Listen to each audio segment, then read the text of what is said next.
Welcome, everyone. We're so glad that you could join us here at Scarborough Community Alliance Church for our weekly encouragement. In my last couple of sharings, I touched on how precious we are to God. Since I was a young girl, I've been fascinated with stars and the study of them.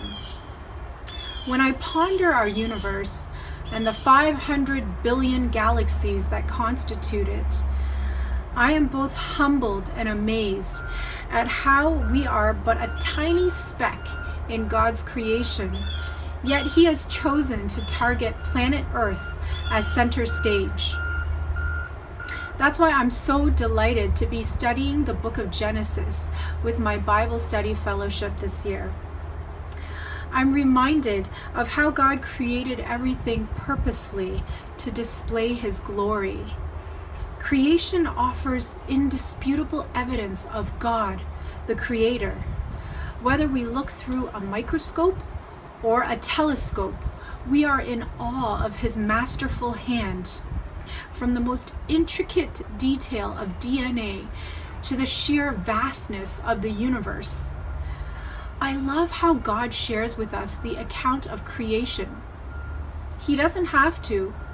He's God, the self-existent, uncaused, uncreated one, and the ultimate cause of all creation. He is accountable to no one, yet He chooses to reveal this to us.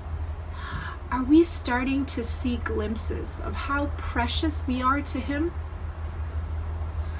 I know that many of us have used the extra time afforded to us by this pandemic to reconnect with nature and His creation, experiencing, stewarding, and appreciating its glorious beauty.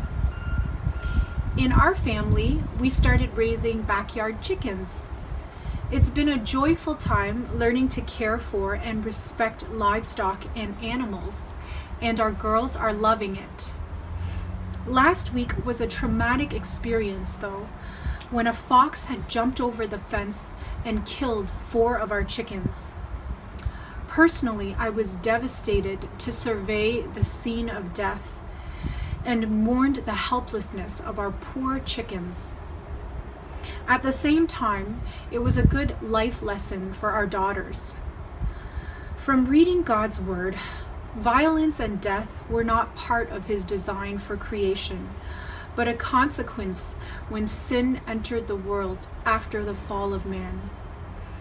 I explained to them that in heaven we will all be vegetarian, just like in the beginning, where God gave us every seed-bearing plant and all fruit trees for food, pleasing both for its taste and loveliness to look at. I'm so grateful that Pastor Kai Mark shared with us this beautiful picture of heaven from Isaiah chapter 11 in his last sermon. Verses 6 to 9 read, "In that day the wolf and the lamb will live together. The leopard will lie down with the baby goat. The calf and the yearling will be safe with the lion, and a little child will lead them all. The cow will graze near the bear. The cub and the calf will lie down together. The lion will eat hay like a cow. The baby will play safely near the hole of a cobra. Yes, a little child will put its hand in a nest of deadly snakes without harm. Nothing will hurt or destroy in all my holy mountain. For as the waters fill the sea, so the earth will be filled with people who know the Lord." Isn't that such a beautiful picture? And in Romans chapter 8, Paul speaks of the future glory in verses 18 to 22. "Yet what we suffer now is nothing compared to the glory He will reveal to us later. For all creation is waiting eagerly for that future day when God will reveal who His children really are. Against its will, all creation was subjected to God's curse. But with eager hope, The creation looks forward to the day when it will join God's children in glorious freedom from death and decay. For we know that all creation has been groaning as in the pains of childbirth right up to the present time. My second daughter is a sensitive, contemplative, and affectionate soul. All three of my girls were so devastated when we broke the news to them about our chickens, but she took it especially hard.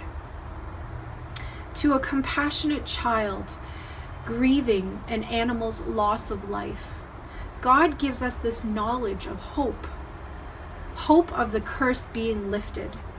No more death and decay for all creation. It is something we long and look forward to. And what He has in store for those who love Him is beyond our greatest imagination. Thank you for joining us here at ESCOM for our midweek devotional. And we look forward to seeing you here again next week.